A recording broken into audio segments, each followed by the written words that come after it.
Welcome to Flip Nerd Live, discussions with and training from America's very best real estate investing professionals.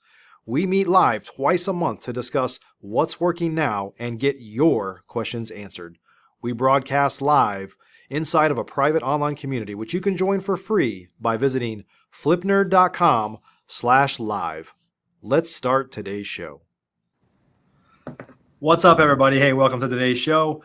I'm here with my good buddy, Paul Lizell. We're going to be talking about this shifting market. And fortunately, we coincidentally had my buddy Paul scheduled to join us today. He's been around for a million years. He's done a ton of deals and really has a lot of perspective on the shifting market. So glad you're here today. Paul, what's up, buddy? How are you? Good. How are you doing? Good, good. Really excited to talk about this. It just kind of hit me when we jumped on. We've been friends for a long time now. That you've been doing this longer than me, and I feel like I'm a little more veteran than a lot of the folks that run in our circles these days. I used to be the young guy, and now I'm like the old guy, I guess. You're an OG now. yeah. I got the gray hair to prove it too. So I hear you. But really excited to talk about this shifting market today, and this is very timely. So for those of you that are watching right now, we'd love to kind of make this interactive and answer some of your questions and stuff too. So make sure you're chatting them in today. And if you do, I'm going to ask Paul to tell us a little bit about his background. But before that, if you can, just make sure you're chatting in here, where you're joining us from, what's going on, any fears or concerns you have right now. Let us know you're out there. Just want to make sure that we're getting through to you. So, Paul, tell us a little bit about your background. Sure. So I started investing at the very end of 2001, December 20 of 2001 is my first transaction I did. And since I've probably done 1,300 transactions, but most of them were the same too. Bank-owned properties that I bought in over time. That was a HUD property, picked up for $29,500, put a few grand into it, sold for $69,000, a couple months later. So that was my start. I did some direct mail back in the day, which I stopped in 2013, but was still always doing the bank-owned stuff and been through that market cycle, went through that horrible crash. I think, Mike, you kind of started in the time around that crash, right? As the world was crashing down. 2008. Yeah, that's what I've been telling a lot of people. In fact, we have a event going on later today for folks that are in our Investor Machine program, just to talk about the shifting market. And I use this kind of funny quote. Not everybody's this is gonna resonate with everybody because not everybody knows this, but I've watched Batman Dark Knight Rises like a million times. I don't know why. It's kind of a dark movie. I don't really know why I've watched it so much. But there's this scene where Batman's trying to overpower Bane, and Bane says that Batman's trying to adapt to the dark, but I was born at night, because he was kind of basically lived in a dungeon, right? And I'm like, well, I was born during this market. Like, and by the way, this is not even a bad market yet. Like, this is a different market than 2008 for sure. But my point in that is there's a lot of folks, if you've gotten in the last, 10, 12 years even, you haven't really been through a downturn in a market. And that's kind of when I came in, and Paul's been through that and more. And so, I think you got to rely on guys like us that have been through something like this before. Because the truth is if you would have asked me 5 or 6 years ago, I would have told you that I'm primarily waiting for another down market. Yes. And it just took forever to get here. And I don't think we're in this, like, it might be considered a recession. It might be slowing down. It depends on where you're at, right? I mean, Paul buys all over the country, so he'll know more than anybody of this is very market specific. But this is the time to talk about it. And I think guys like us can hopefully help you that are listening today. Yeah, a lot of people are nervous about it, right? It's the first thing I get from my students too. What's going on in the market? Where is it heading? It kind of reminds me, and I'm sure you remember this too, just back in 2020 when the COVID lockdowns, right? People were scared of what was going on. Was real estate going to crash? And it certainly did not crash from that, right? It boomed from that. That caused a whole shift, right? Right.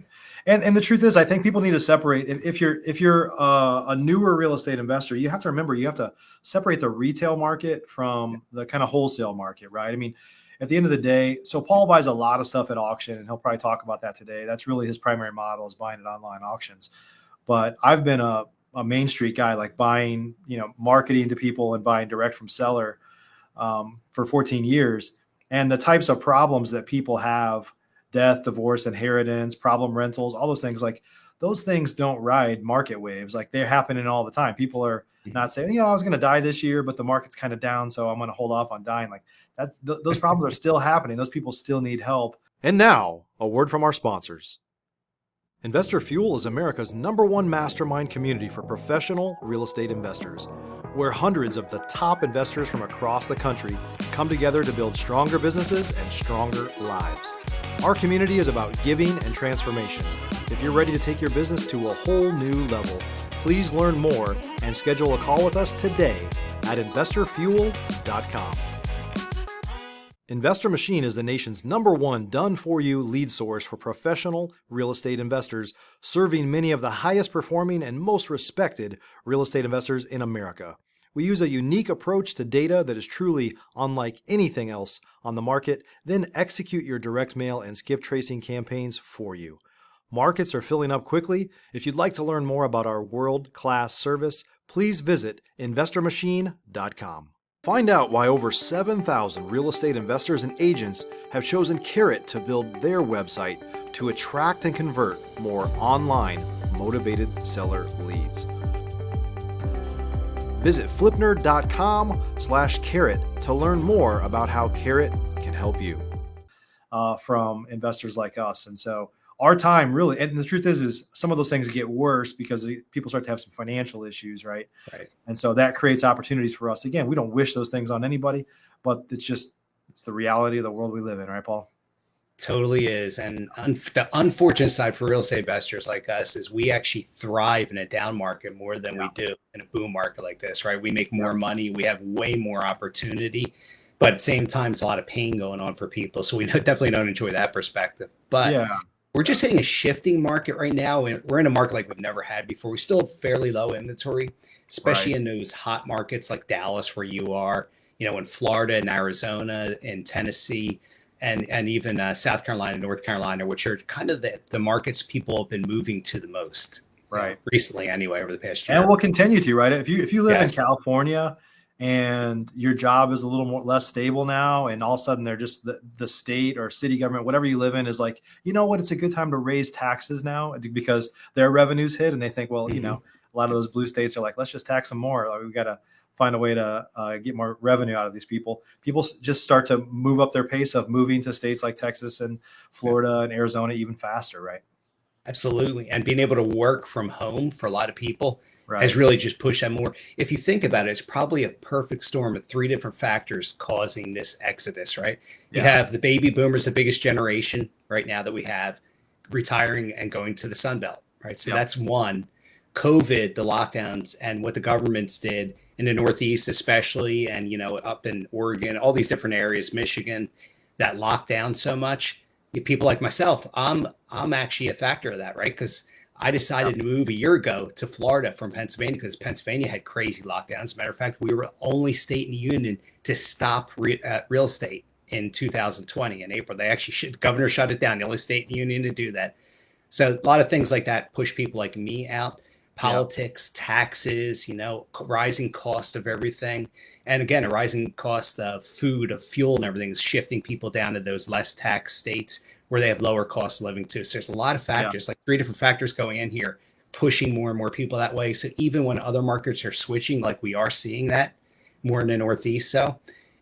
But those markets like Texas, like Florida, like Tennessee and Arizona are going to continue to thrive. I would expect, as long as rates don't shoot up past 8%, 9%, I expect they'll continue to thrive. Plus, a lot of people are buying cash in those markets. Right. Yeah, and not to mention your quality of living goes up when you move. If you move from the Northeast down to Florida or Texas or somewhere, I mean, you deal with hotter weather, but you're not dealing with cold winters and stuff. So most people, don't really. I don't know. I guess some people agree. I don't mind going into the winter for like a week. Like, hey, let's go snowmobiling somewhere, but I like to come back home where it's nice and warm. Exactly. Yeah, we got plans. We have 2 weeks next year to go to Breckenridge, Colorado, skiing 2 different weeks during the winter. So that's enough. That gets your fill in, right? Yeah. Well, I'm going to Vail next week, which is in the summer. We love it out there in the summer, and it's like 30 degrees cooler than Texas. But truthfully, I wouldn't want to live out there year round. I think it would be a little boring, and I don't want to live in winter type weather year round. But it's nice for a couple weeks here and there, right? Yeah. So let's kind of dive into, and before we do, folks, if you're listening to or recording this, if you're watching it live, thanks for being here. The way you got here is by one way or another going to flipnerd.com/live, flipnerd.com/live, and registering to get notified. So we'd love to have, a ton of people watching this live. I've been doing podcasts for coming up on this winter, Paul, will be 9-year anniversary of Flip Nerd, if you can believe that. Crazy. And we have a few different shows now. The live show, we stream inside of some of our groups and we notify you of when we're going live, but you got to go to flipper.com/live to register to kind of get on that list. So we'd love it to be live. And again, post your questions in the right here if you are joining us live right now, because we'd love to interact with it. I see a bunch of folks saying they're joining us from a lot of the states we just talked about: Texas, Nashville, Alabama. So Paul, you're primarily an auction guy, right? Yes. And do you see, let's just kind of get that out of the way. Let's talk a little bit about, do you see, we're going to see an uptick in auction type activity that feeds a guy like you from this market, right? Oh, absolutely. So, when COVID lockdowns happened, they stopped the foreclosures from happening. Right. That really shrunk our inventory big time, right? But now, as of last December, they opened it up, and we're seeing inventory go 6-7 fold from where it was. So, we got a lot of properties to choose from now, in different markets all over. So, it's really increasing. They're expecting it to increase drastically even further. And I saw something today. I just read today that the interest in adjustable rate mortgages is increasing dramatically because of these rise in rates, which in turn will then lead to more foreclosures, because those are more likely to become foreclosures down the road than a standard 30-year fixed is. Right. Yeah, I have some adjustable rates on some of my rentals. We have a lot of paid off rentals, but it hasn't been an issue for years now because rates have been so low. They just didn't adjust up. But now, and my rentals were, it was the type of loan where it won't adjust it's fixed for 5 years and then it adjusts. Some of them are fixed for 3 years and then it adjusts, but it just stayed there and maybe adjusted down to what the floor was because the rates were so low. And some of these, and honestly, I don't have a ton of debt, but surely then they start to adjust every year. So some of my rates, I'm sure, are going to tick up here. I didn't even think about that till you said it, but I guess that's coming. But we have so much equity in them. I mean, I don't want my rates to go up. Don't get me wrong, but we're not at any sort of risk other than having to pay a little bit more. But our rents are up tremendously at the same time, right? The rents are going to more than offset your increase in your interest rate for sure. Yeah. No doubt about it. So guys, what I want to do today is we're going to walk through like how to, we talked about this a little bit up front. There's a shift in the market right now. And on the other side of that, honestly, is probably a better place for real estate investors because there's just less competition. Yes, rates are up, but it drives out a lot of the people that are unprincipled investors, the people that were paying way too much for houses anyway. And everybody's scratching their head as to how do they even make an offer like $80,000 above my offer or whatever. I'll tell you this at the same time, I heard this today, that Sunday just laid off 90% of their acquisitions force. The same people that are buying houses, and we're like, how are those guys surviving because they're paying so much? A lot of these institutional type buyers were just way overpaying for houses because they were betting on more appreciation. They had access to super cheap money. They raised a bunch of money anyway, so it wasn't even their money that they're playing with. And so kind of unprincipled in a lot of ways. But what I want to dive in with Paul is really, we know we want to go here and we're here right now. It's the shift. It's kind of that gap we have to get through. That's the real risk for people kind of struggling as real estate investors. So we're going to break this event down in this show today, talk about dispositions. We're going to talk about acquisitions first, dispositions, and, raising money. If you're used to relying on capital, like how does that look and what do you do differently? So Paul, let's kind of start with acquisitions. What do you need to do a little bit differently when a market shifts from where we've been to where we're probably going? And it's the most important aspect of it, right? So what you got to do is adjust down your ARV. So look at what the ARV is now and maybe give it a 10% discount for a discounted market, depending on where you are. Some you might want to do a 20% if you're in a market like Las Vegas, which gets hit harder than other markets still. Yeah. That's the first thing. You got to reduce those numbers, typically people look at the ARV times 75%. Some markets, they were doing 80. I'm down to 70% right now. I just do universally across the board, minus out repairs. Now, when my wholesale fee is, that's kind of what I'm looking at right now. Just adjust your numbers downward.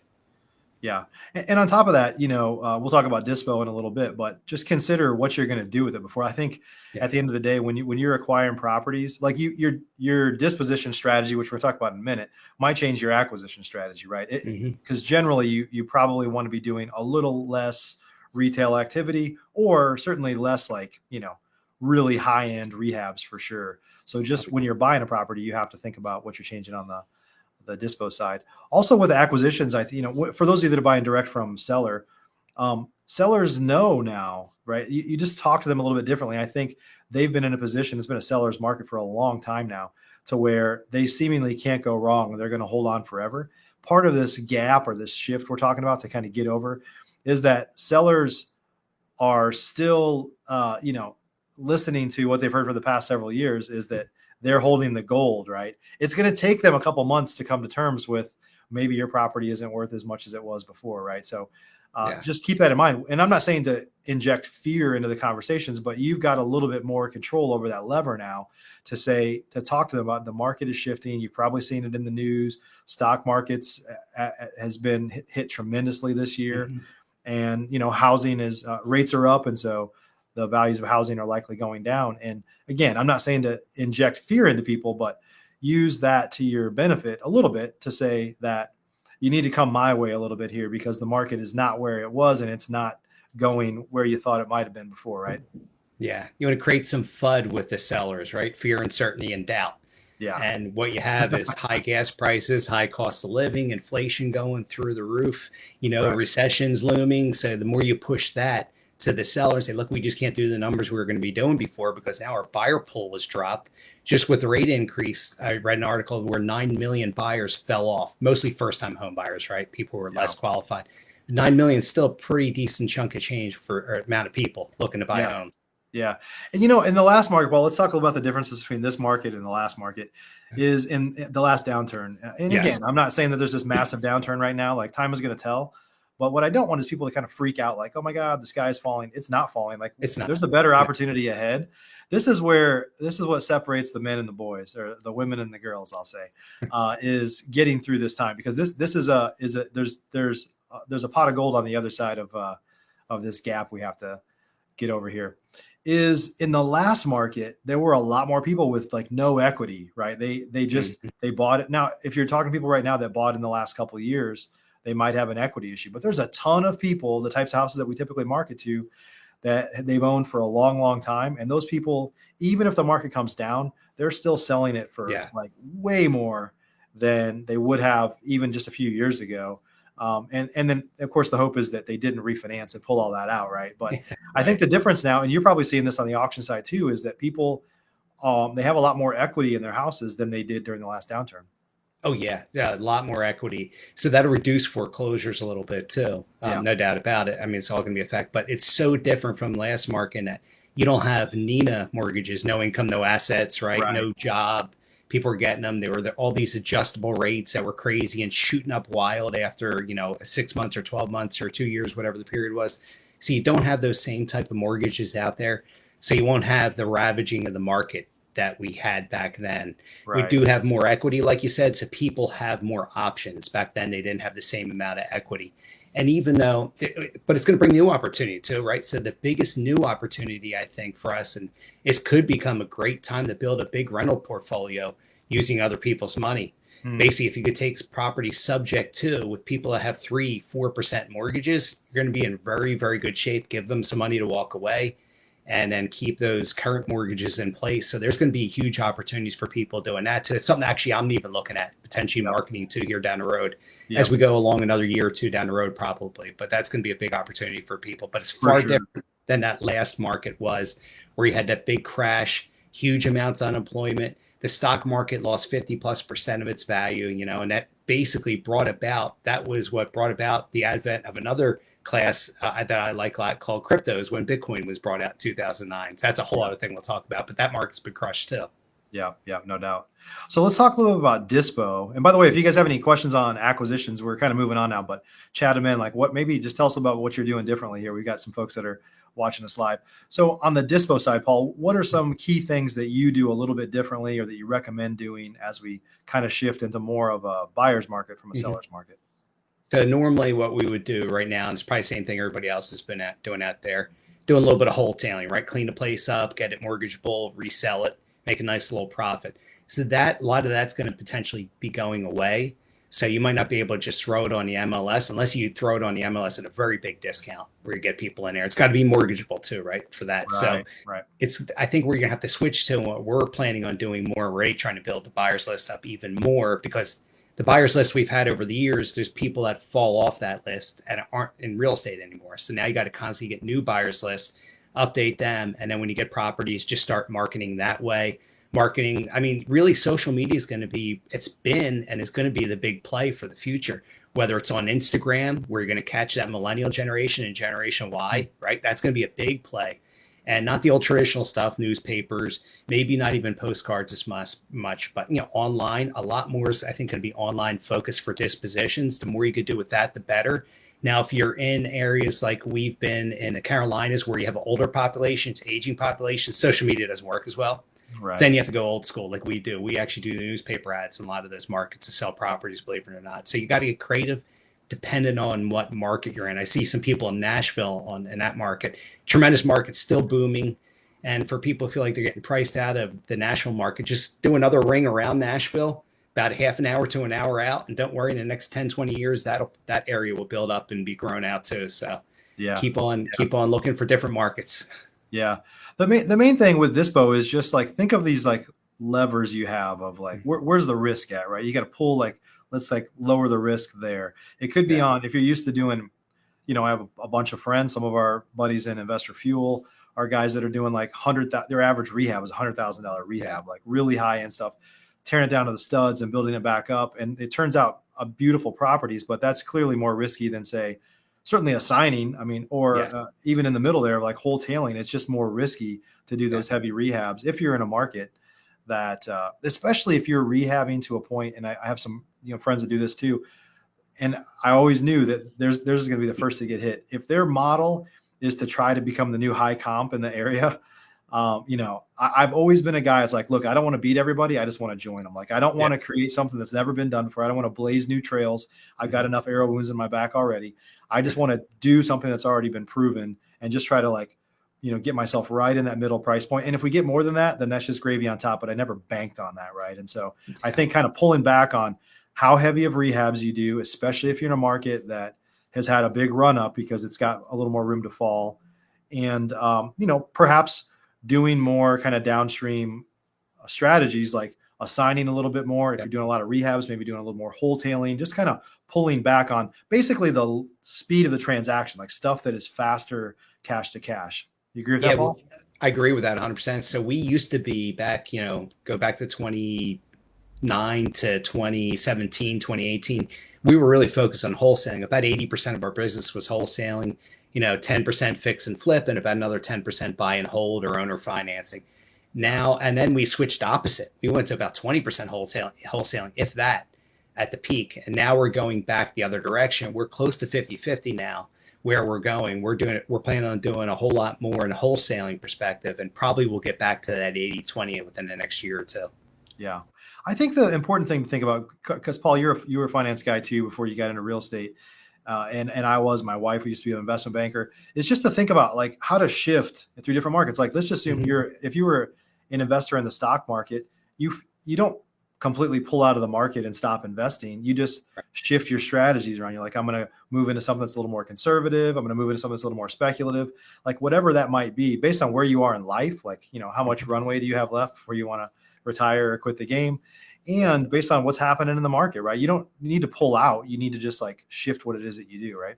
Shift your focus. You look at these companies that haven't shifted their focus over time, like the Kmarts, Sears, JCPenney. I mean, these are all companies that are going away because they have not shifted and adjusted with the time. The companies that are really quick to maneuver are the ones that generally hang around for a long time and have pretty good success. But yeah, as investors, we got to look at what is coming, and that's what we're looking at now, right? What is coming? How bad will this get? I'm anticipating something like a 10%, maybe 20% change in the market, which is not all that bad, right? We can adjust with that very simply as investors, as long as it's not an overnight thing, which shouldn't, hopefully, God forbid, happen. War ramps up and interest rates go through the roof. That could throw everything in there. That's something we can't plan on, and you can't expect that to happen. You hope it doesn't. Plan for the best, expect the worst, I guess, or something. Like that and I think, one of the things that we own an agency, so this is going to sound like a one-sided suggestion, but I believe this too. This is what I practiced. This is kind of our claim to fame back in 2008. Is a lot of people around us were pulling way back on their advertising, and we literally went up from one month to the next. We went up 500%. We literally went from like $5,000 a month to 20 or 25,000 a month because all I saw was a chance to steal market share, right? And so one of the things we were kind of, talked about acquisitions earlier, is I suggest to people, you want to be smart with your advertising dollars, but lead generation is like the last thing you should cut. Acquisitions is the last thing you should cut. You don't ever want to stop buying because that's the lifeblood of your business. You just want to buy more conservatively and then have a little bit more conservative dispo strategy, because let's face it, like there's still low inventory everywhere. There's still a lot of demand for housing right now. And that's not really going to slow anytime soon. What's going to slow is more luxury stuff at the high end. People that are in a situation where they want to move up, they might just hold off a little bit before moving up. But if you stay in that first-time homebuyer marketplace, which is where honestly, considering the average American is broke and somehow they can still get a house, like you want to stay in that pocket of like every man's house, right, Paul? Absolutely do. And you think about it with what's going on now, the luxury market people drop down to a mid-tier. Those mid-tier markets fall down to your average every day, Joe. So you're going to have more buyers. Yeah, you'll have buyers falling off the bottom side, but you're going to have more buyers coming from the top down too to join that. And you're always safest in that one. It's always the most, there's always usually the most inventory for that. And there's usually always the most buyers for sure in that. The luxury, you know, a lot of these people buy in cash if they have the money to do it. So that's the bread and butter. Stick with the bread and butter. If it ain't broke, don't fix it. And I agree 1,000% with what you said too. When you ramped up back in 2009, when you ramped up the marketing, because the key is, and the old saying is, be fearful when others are greedy and be greedy when others are fearful. Yeah, so I look at like the crypto market right now, I'm being greedy because everybody's fearful. And in real estate market, I'm being careful because people have been greedy over the years now, or I scale back and start pulling back a little bit with my acquisition as far as what price points I'm going at. And I'm just going to be more conservative with my price points. Yeah. Yeah. And I think in that first time homebuyer space as well, you know, everybody has different goals, I guess. But if you buy it right and it doesn't work out or something, if you could keep it as a rental and it still cash flows, you have that option. If you start buying higher end properties that wouldn't cash flow as a rental and you get stuck with it, you got a different problem there. You really only had one option and you made a bad bet. So if you stick to those lower price points, you could always own or finance them. You could rent them out. There's a lot of options you could do with that entry level price point. Yeah, and they call that the accidental rental, right? The one you were expecting to flip and you aren't getting what you thought. And I've had those, and now I held them for years, and I've cashed out on so many of those rentals over the past year because the prices went up so much, right? They were ones I didn't really like. They weren't in the greatest location, but the numbers have gone up so much, it was worthwhile for me to hold on to them. And they cash flow during that time, but you're not going to cash flow the higher level or luxury properties ever. They're just going to put you out of business if you have those. Right. Yeah. So Paul, let's talk about financing. So one of the things that, during the last downturn, there were a lot of lenders that just went away. And I think, honestly, I don't know this statistic. I think the national hard money lenders, like the big guys who have a lot of market share now, I think their market share is way bigger now than it was back during the last downturn. It was a lot more local, regional, mom and pop type folks that were lenders, I think.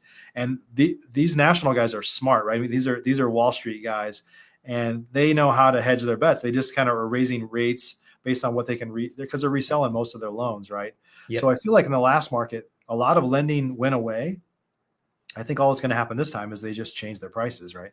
I agree. I mean, last market, there were no lenders. It was hard to get any kind of mortgage anywhere, a line of credit anywhere, even credit cards. Now it's totally different. Just when you and I were at the IMN conference in Miami, a few weeks back or a month ago, the amount of lenders, I think there were 27, I think I counted there.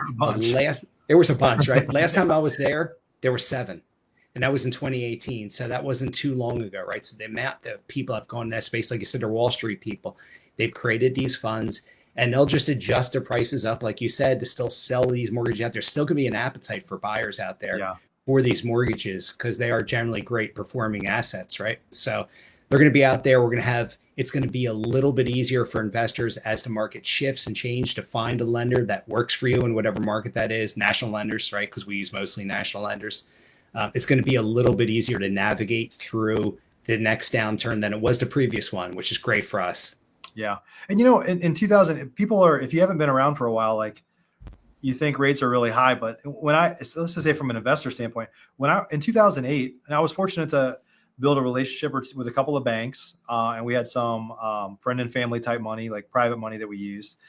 And I didn't use a lot of hard money, but the going rate in 2008, 9, 10 ish in Dallas, and I know it was higher in other markets, was like 14% and 4 points. That was pretty common, 14 to 4. Then it went down to 12.2 after a little while.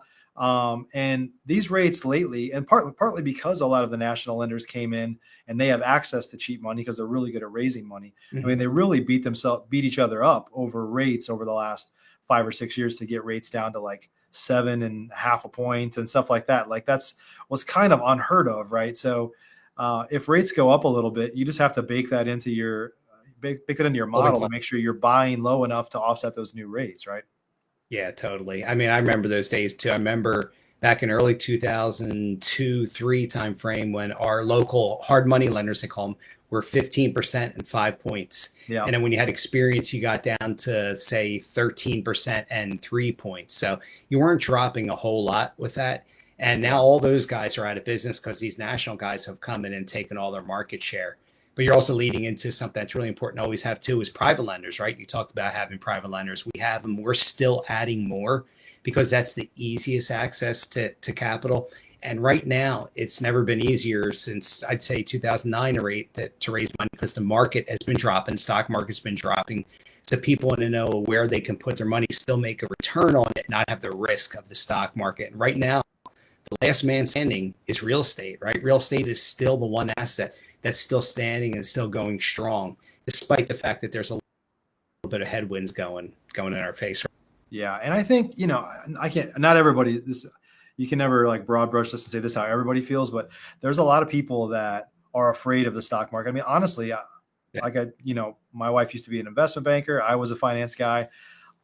We have stuff in the stock market and we've taken a big haircut lately, but not a lot. And I don't stay in tune with it. I really don't like being in the stock market because I don't trust it and I don't know it. Like I know real estate. I would much rather put my money into real estate. In some instances, we just have to keep it busy right now, or it's in like retirement accounts or whatever. Mm-hmm. And so we've got some in the market, but I think there's a lot of people that feel that way is at least with real estate, whether I'm a lender or I'm buying, I can touch and feel it. I can drive by. I could go there if I have to. I can take it back if something goes south. Instead of the stock market, like that could take a massive dive and they would feel completely helpless because they don't even know where that company's based at, right? Right. You have a tangible asset, something that's not going to go down to zero, right? Something that you can rent out, something that you can fix up and force appreciation in. So it just offers so many different things. And it's the most tax advantaged asset class out there by a ton. Where else can you borrow 80, 90% to buy these properties? Some cases 100% with a VA mortgage, or USDA mortgage. There's no other asset class where you can do that. You can write off depreciation, you can write off real estate taxes, insurance, if it's investment property, you can write off maintenance, all kinds of different things. It is still far and away the best asset class to be in. And I love cryptos, right? I love them, but secondary to real estate's always gonna be my bread and butter. Yeah. Awesome. So Paul, is there anything that we haven't talked about that folks should keep in mind as they're making through this shift here? We've talked about acquisitions, dispositions. We talked about raising money. We talked a little bit about mindset of like the sky's not falling. None of us have crystal balls, but people aren't going away and people need housing and that's not going to change. Right. Definitely. Anything else we missed? Yeah, I'll just go over like historically, you touched on it a little bit ago. 8% is the historical mortgage rate, right? We're still far below that 8%. We're around 6% right now on a 30-year mortgage. So we're still below that rate. So the sky is not falling, right? We're not going to 9, 10, 11%. Like I do remember that in the 80s, interest rates and up as high as 21%. I remember my parents, I think, had an 18% mortgage back in the early 80s. So we're not in those days. Now, hopefully, God forbid, we won't go to those days because that would be catastrophic, obviously. Yeah. But I don't think the Fed would allow that. They would probably buy the 10-year T-bond, bring that down. So basically, what we got to look at, we can't control that stuff. Rates are still solid right now. I still plan on adding rentals this year, even with higher rates. As long as I cash flow them, I'm good with it. I still want to add to my rental portfolio and continue that in the future. And just adjust your numbers, just adjust everything back. Yeah. There is no magic bullet out there. Maybe shift. Okay, one thing I did want to talk about: shift where you're buying. Right. So where is the exodus going, and where are they leaving from, and where are they going to? So we're seeing a lot. Like I think I just looked at top 10 this morning. Number 1 was somehow Miami, the number 1 destination, which frog Tampa. Wow. Believe it or not. Most of those people that were going out of Miami were coming from the New York area, and most of the people going in Tampa, New York as well. Then you go to, I think it was number 3 or 4, which is Cape Coral, Florida, really close to me. And that was Chicago. The west side of Florida is Midwesterners. The east side of Florida is Easterners for the most part. Mm. People are shifting there. They're shifting to Utah. They're shifting to Arizona. They're shifting to Tennessee. These are the markets they're going to. Looking at zero income tax states. I personally am too. So all my rentals I'm going to hold now: Texas, Tennessee, Florida, Wyoming, all zero income tax states. I'm out of Pennsylvania completely now as a rental. I just sold my last one last week. So I'm completely out of that. So shift where you're going from. Know that the Northeast is going to be hit more than your Bible Belt, the Midwest, and also your Sun Belt down in the South, because of the higher taxes, the higher cost of living, the higher insurance and gas, and bad leadership, right? Just bad leaderships in some of these states. Unfortunately, these Democrats have destroyed a lot of different, not to get political, but they've destroyed a lot of different states with all these lockdowns. And I did hear on the radio last week, driving up here in New Jersey, 59% of people that live in New Jersey want to leave. Wow. That's pretty bad. When 59% of the people that live there don't want to be there. That's pretty telling. No, that's not an area you want to invest in. You definitely don't want to hold rentals, because trying to evict tenants, I've seen it take people 2 years to evict tenants in New Jersey. Yeah, that's crazy. Know your markets, right? Pick your markets, your linear markets, like your Carolinas, like Indiana, Ohio, Kansas City, Missouri, Kansas, New Mexico, Texas. Hit these markets where you're going to be pretty good long term, and they're not going to get hit by a downturn. Like the last downturn did not crush any of those markets. So I don't expect this downturn to do anything more than put a slight dent in it. Yeah, that's awesome. One last thing I want to comment on that you just said, Paul, and for everybody, is you said something about focusing on what you can control, right? There's a lot of stuff you can't control in this market. You can't control the political environment. You can't control what the Federal Reserve does. You need to be in tune with what's going on, but really focus on what you can control. For us, a lot of times that's solving people's problems, helping get people into houses. Like if you're wholesaling and selling to other investors, just make good decisions. I mean, there's people that I know that have been in this business for a long time. Paul, you're one of them. People that have been in this for a long, long time, and they're generally people that always did the right thing. They were a little bit conservative, but they saw when they found an opportunity, they would jump all over it. And so that's the market we're coming into, is to be able to pounce on opportunities when they come up. Be conservative generally, but not so conservative that you just sit on the sidelines, for sure. Mm-hmm. And always do the right thing by other people. And there's always going to be an opportunity for you in this industry. Absolutely. Yeah, do right by other people. It always comes back to you in spades, right? When you take care of people, for sure. No doubt. So, Paul, if folks want to connect with you, you're a man on a mission. You got a lot of stuff going on, podcast of your own, lots of stuff. Give us a couple of links where people can go learn more about you. So I do have the Flipping Out podcast. You can find that on YouTube, but it's also the virtualinvestor.co on that one. Our educational side is reoauctionacademy.com. There's the two housedealsamerica.com is a website where you can see where we post deals that we have coming in there.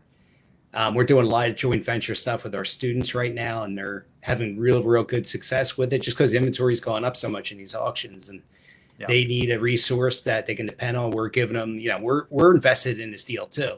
So we're make sure we look at the deal, make sure it's a deal, tell them if it's not a deal, just let it go. So that's awesome. That's where we're heading.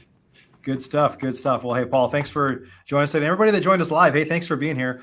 Again, if you're listening to this after the fact, we appreciate that you're here. If you want to join us on the next podcast, we've got some amazing guests. I've shifted focus on this show a little bit, so really bringing in, not taking anything away from the thousands of people we've had on our shows before, some great friends of mine that have been around for a long time that are real industry leaders on the live show here, which we just do twice a month. Love for you to join us next time. If you go to flipnerd.com/live, you can register and we'll send you notifications so you can join us live, and we can maybe have some dialogue and answer your questions for you as well. So, Paul, thanks for joining us, my friend. Thank you for having me. I appreciate it. Good to see you, buddy. And everybody, thanks so much for joining us today. We'll see you on the next show.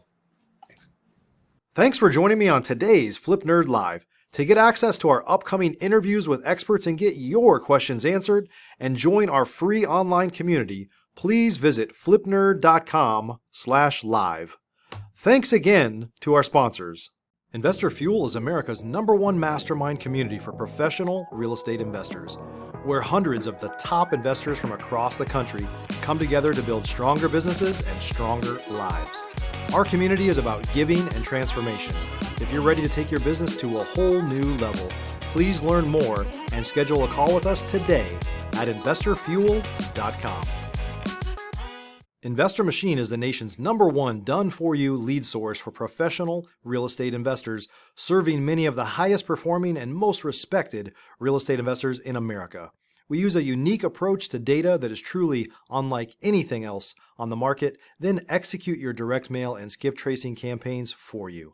Markets are filling up quickly. If you'd like to learn more about our world-class service, please visit investormachine.com.